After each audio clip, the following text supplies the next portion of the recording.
Bine v-am găsit, bine v-am regăsit, dragilor din Zodia Fecioară, oriunde v-ați afla. Iată-ne la o nouă lectură, de data aceasta o lectură mai specială, o lectură portal, pentru data de 9 septembrie 2025, o dată importantă. De ce? Pentru că apare această cifră 9 de 3 ori, avem o zi nouă, o lună a noua și, desigur, un an cu vibrație nouă. Așa că, dragilor, este o ocazie foarte importantă și unică în același timp de curățare interioară, de deschidere spre nou, spre eliberare de tot ceea ce este toxic în viețile noastre. Este ca un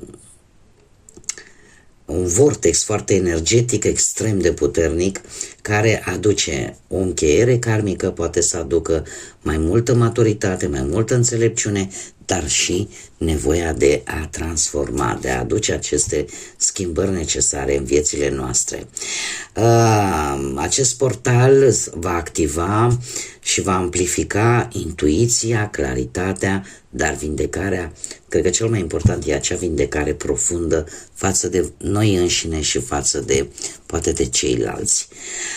Septembrie este o lună foarte intensă, este o lună plină de retrogradări, dar unde noi avem și două eclipse majore. Două eclipse majore, una prin care tocmai am trecut, o eclipsă totală de lună în Pești, pe data de noaptea de 7-8 septembrie, și de asemenea avem și o eclipsă parțială de soare în zodia voastră, în Fecioară, pe data de 21 septembrie. Toate aceste fenomene activează transformări profunde, descoperiri interioare, încheieri necesare pe diverse domenii de activitate ale vieții. Pe voi, dragilor, acest portal vă va activa, ca să zic, sau va acționa, mai bine spus, pe casa a întâia, casa ascendentului. Așa că focusul vostru, atenția voastră va fi foarte accentuată pe identitatea voastră, pe sănătate, pe sinele vostru autentic. Este o perioadă în care atât acest portal cât și eclipsele ating domeniul parteneriatelor, domeniul identității voastre și se pare că este un tare bun moment pentru o resetare. O resetare în modul în care voi vă arătați lumii, în modul în care voi vă dezvoltați propria voastră personalitate și în felul acesta eu aș zice că veți renunța cumva la un anume perfecționism și poate veți avea parte chiar de o ușoară autocritică în ceea ce vă privește. Veți accepta probabil cine sunteți voi cu adevărat, vă veți accepta pe voi. Haideți să vedem acum ce ne spun cărțile de tarot prin această lectură portal și să vedem care sunt provocările, de ce vă puteți elibera, ce veți învăța, care este darul cu care vine acest portal și cum se va așterne noul drum pentru voi, dragilor din Fecioară, sau cu legături importante cu această zodie. Nu știu, poate aveți ascendentul în Fecioară, luna, Venus, de ce nu? Și haideți să vedem ce aduce acest portal pentru dragii mei din Fecioară sau cu legături importante în această zodie. Să vedem. Provocarea principală o aduce acest cavaler de bâte. Provocarea principală, dragilor, ne vorbește de foarte multă acțiune. Foarte multă acțiune în care voi încercați să obțineți ceva și e posibil să vă fi făcut un plan bine pus la punct, care să vă aducă o reușită care vine așa într-un mod foarte rapid și foarte neașteptat. Poate veni sub forma unei schimbări de job, schimbări de locuință, un pic, o situație un pic forțată, dar pozitivă. provocarea principală vine atunci când apar schimbări majore pe planul ăsta al muncii posibil, poate o activitate diferită față de ce făceai înainte sau într-un fel sau altul e posibil să aveți și ori un rival sau un aliat puternic.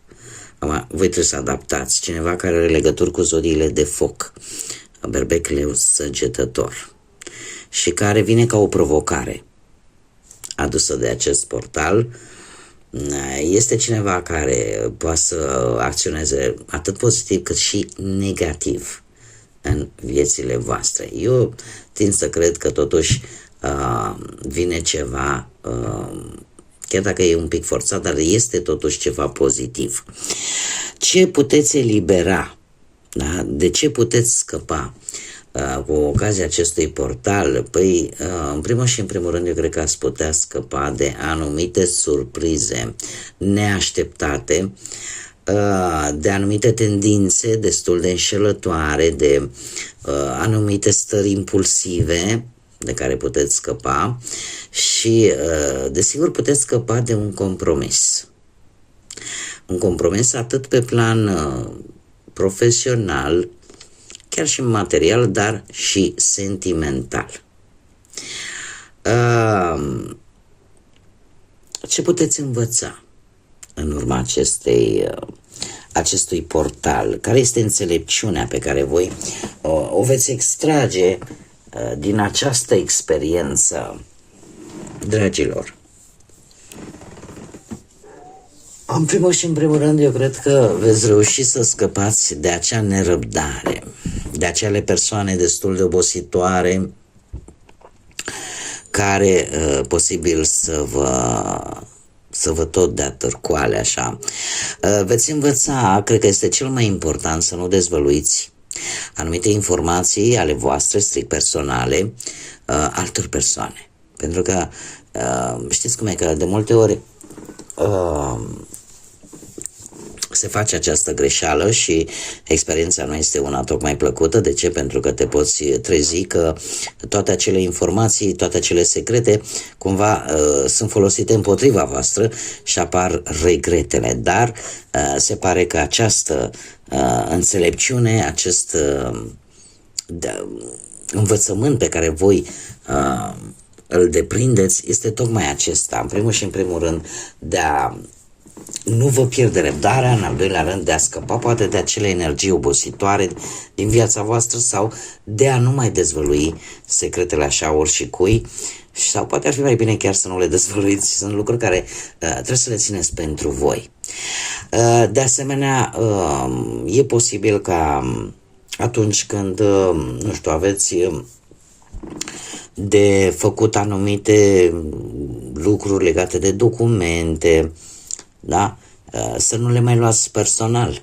Poate că atunci când vi se cer tot felul de acte pentru anumite situații, nu știu, la nivel de profesional posibil, să nu mai luați personal.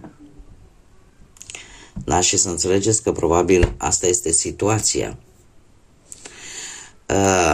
Alții pot să înțeleagă că atunci când apar conflicte ușoare, poate relația sentimentală, trebuie să existe, să vă dați un pic de spațiu, să existe respect. Și cred că cel mai important lucru, așa per general, învățați că răbdarea este o virtute și că sunt momente în viață în care totul vine atunci când trebuie și nu neapărat atunci când ne dorim noi. Mergem mai departe și care este cadoul, darul cu care vine acest portal, și este foarte interesant că avem un 9 de spade. Dragilor, de fapt cadoul cu care vine acest portal vine să-ți arate că indiferent cât de mult ai stresa, indiferent cât de mult n-ai dormit nopțile gândindu-te, vai, dar o fac așa și o dreg așa, nu va face altceva decât să te afunde și mai tare într-o stare negativă care nu te ajută cu absolut nimic. Este de fapt acea lecție pe care cu care acest portal vine pentru voi, în a vă spune că de multe ori teama, frica nu va face altceva decât să atragă și mai multă teamă și mai multă frică, și că sunt de multe ori situații în care cauza nu ești tu și cauza este undeva în exterior, și că trebuie să fii sănătos atât din punct de vedere emoțional cât și fizic, ca lucrurile să le poți rezolva, că poți să ceri sprijinul altora, poți rezolva anumite situații și cu ajutorul altor persoane. De asemenea, de multe ori poate ar trebui să-ți folosești intuiția și să nu vezi lucrurile strict numai din punct de vedere rațional și logic. Știți că sunt situații în viață în care logica nu are nicio treabă. Indiferent cât ai vrea să vezi lucrurile din punct de vedere logic, o să descoperi că de fapt sunt și alte criterii după care poți judeca o situație. Iar acest dar, chiar dacă aparent el este unul negativ, de fapt este foarte important, pentru că îți deschide ochii în așa fel încât să-ți menții acea sănătate psihică, mentală, dar și fizică în același timp. Care este noul drum? Care sunt pașii care vor veni în urma trecerii prin acest portal? Și avem un rege de monede, dragilor, care vă poate reprezenta foarte bine pe voi. De ce? Pentru că ne vorbește de zodii de pământ, la fel ca și voi. Care sunt pașii? Faptul că voi veți fi mult mai siguri pe voi, ambițiile voastre și cum să spun eu, stabilitatea voastră de multe ori te poate ajuta să-i ghidezi și pe alții. E posibil să se încheie într-un mod foarte fericit până la către sfârșitul anului o problemă poate chiar economică, dacă nu din punct de vedere spiritual, din punct de vedere emoțional, material, ai capacitatea să vezi șansele și să te adaptezi la noi situații, la noi persoane sau la noi locuri. Așa că, dragii mei, nu este rău deloc. Haideți să vedem acum și ce mesaj au îngerii pentru voi, dragilor din Fecioară, în această perioadă și, de ce nu, imediat după ea. Un mesaj, te rog, pentru dragii mei din Fecioară sau cu legături puternice cu această zodie. Și am chiar 3, o să le citesc pe toate așa, să vedem de ce au ieșit aceste 3 mesaje. Spune așa: privește partea pozitivă. Ceea ce acum apare ca o problemă este în realitate răspunsul la rugăciunile voastre. Pe măsură ce se vor rezolva fiecare lucru, vei înțelege de fapt motivele care se ascund în spatele situației actuale. Ai încredere în protecția cerului și în infinita sa înțelepciune pentru a găsi cea mai bun răspuns la posibilele tale întrebări. Interesant, nu? Mai avem un mesaj care ne vorbește despre relație. Principala relație pe care o ai are de văzut cu tine însuți și cu Dumnezeu. De aici provin toate celelalte. Pentru a atrage, pentru a vindeca sau pentru a echilibra o relație, acceptă iubirea și protecția Creatorului, iar în momentul în care te simți ai o anumită siguranță și te vei simți profund iubit, iubită, atunci toate celelalte relații vor prospera și se vor înfrumuseța. Și mai avem un mesaj: să nu vezi decât iubirea. Consideră că toate greșelile, toate lipsurile și toate neînțelegerile pe care de multe ori poate ai fi putut să le creezi, fixează-te decât în iubirea care